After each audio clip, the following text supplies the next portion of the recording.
વડોદરા શહેરના કિસનવાડી વિસ્તારમાં door to door વાહનોનું ડમ્પિંગ સ્ટેશન બનાવતા યુથ કોંગ્રેસ દ્વારા મ્યુનિસિપલ કમિશનરને રજૂઆત કરવામાં આવી।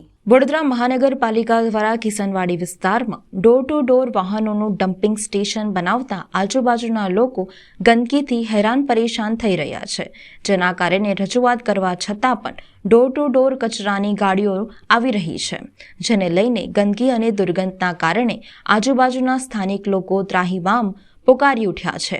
ડમ્પિંગ યાર્ડ બનાવવાના કારણે વિસ્તારમાં ગંદકીનું સામ્રાજ્ય સાથે વિસ્તારના રહીશોમાં રોગચાળાનો ભય સતાવી રહ્યો છે।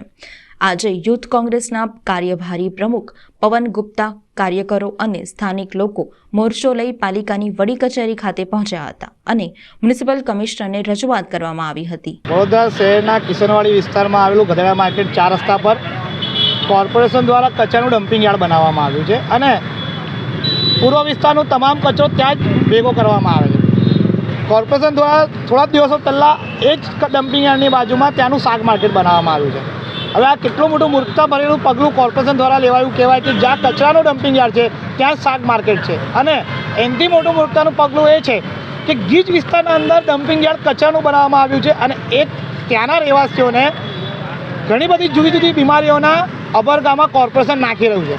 ત્યારે કોર્પોરેશનમાં અમે કમિશનરશ્રીને રજૂઆત કરવા આવ્યા છે કે આ જે કોર્પોરેશનનું ડમ્પિંગ યાર્ડ છે એ તદ્દન ગેરવર્તણૂક છે।